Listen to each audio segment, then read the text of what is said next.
The Nokia 5 makes a really good first impression.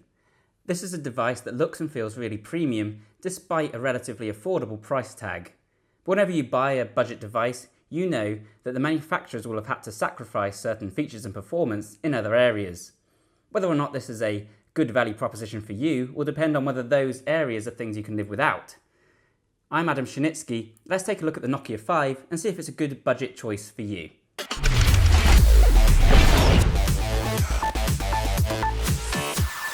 So yeah, the first thing you'll notice about the Nokia 5 is the looks, and that's a good thing because this is a really nice looking device. That's thanks to a unibody build which has a look that harkens back to the older Lumia devices. It has a kind of two-toned appearance, like it's wearing a jacket, with the back and the sides being a different colour from the main body on the front.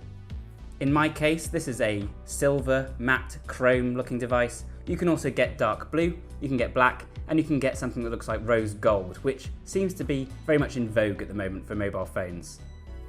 It's not just the look that's impressive though, it's also the way it feels in the hand. It has a nice premium heft to it, it's weighty, and the sides are nice and cool, and they're curved, and it all just fits in the hand in a very ergonomic manner. And that's an important thing, seeing as you're going to be holding your phone a lot if it's your daily driver. Now, it's not going to win any awards for its looks. It has a large bezel on the top and bottom, and it's certainly not as outstanding as something like the S8. But if you like a device that makes you feel good when you pull it out your pocket, then the Nokia 5 is very good for its price. It wasn't actually developed by Nokia, by the way, but outsourced to a company called HMD Global, so that's a win for them. The first sign that things aren't quite as premium as they feel though is the screen, when you turn it on that is. This is a fairly basic IPS display at just 720p resolution.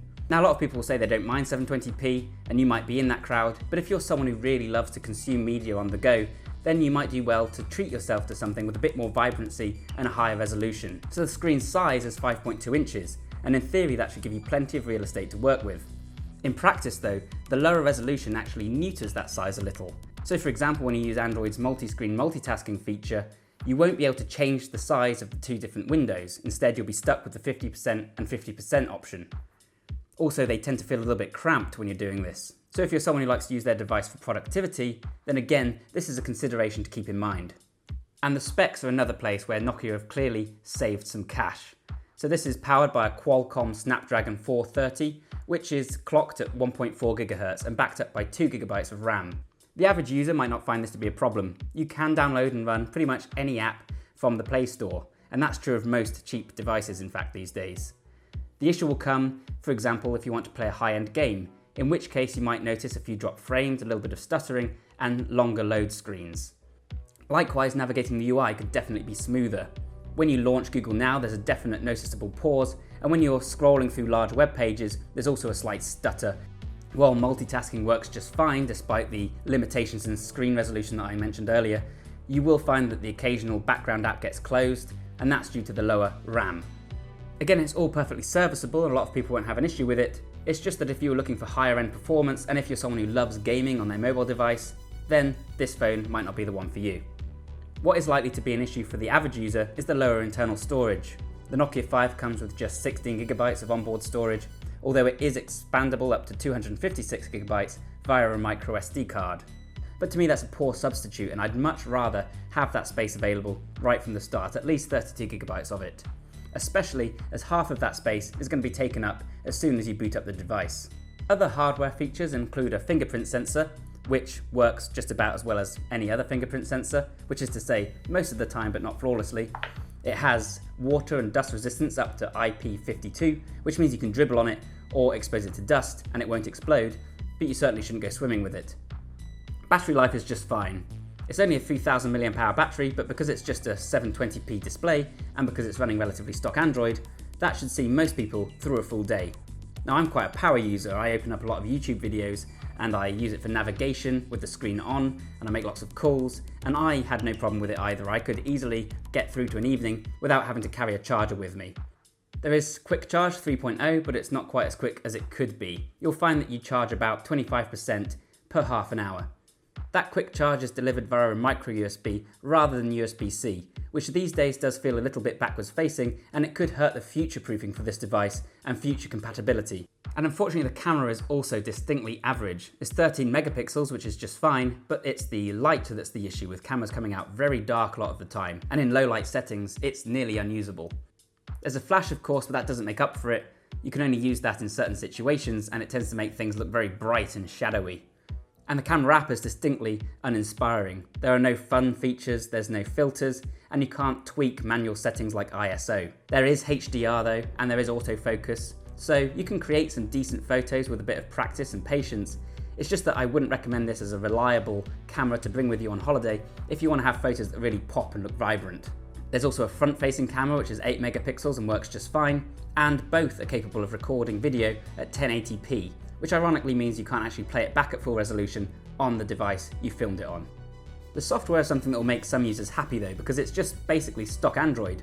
There's pretty much no customization, and there's no bloatware either. This helps to keep things as nippy as possible on the relatively low specs, and it also means that the battery life is optimized, again for the relatively small battery. Because it's Android 7, that means you get access to cool features like Google Assistant as well.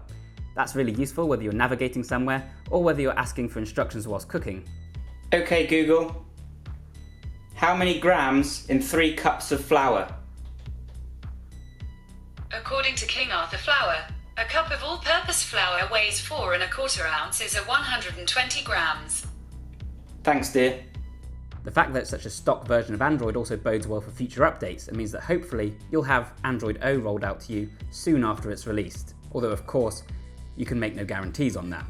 It would have been nice to see some customizations from Nokia however, and this is a very vanilla experience. For instance, it would have been nice to have a way to add a percentage onto the battery icon without having to go into the system UI tuner. Likewise, there's no easy, accessible shortcut if you want to do tethering on your mobile phone. These might not be issues for a lot of people, but just keep in mind that customizations aren't always an unqualified negative thing. I always find it harder to review budget devices because when you spend less, you know what you're getting. Of course you're not getting the very latest specs, of course you're not getting the very best build quality. Like I say, it comes down to what you want and what's important to you, which compromises you're willing to make. In this case, you're getting a device that has a relatively poor performance, although it is comparable to something like the Moto G5. You're getting something that has a not so great camera, though it could be worse. But what's really good about it is the design. So if appearance is important to you, and if you like your device to be a fashion statement, but you don't have the money to splash on something really new and expensive, then the Nokia 5 is a good choice. If you're someone who really loves consuming media, who wants lots of space to take beautiful photos, then you might want to spend that money elsewhere. Overall, it's a good compromise for the right person. So I hope you found this video useful and interesting, guys. If you did, then please consider leaving a like down below. Let me know in the comment section if you have any questions. I'll be down there to get involved in the discussion. Hit the bell button if you want to be notified of any new videos, and subscribe of course to the channel, and head over to androidauthority.com for much more information on the Nokia 5 and much more, for we are your source for all things Android.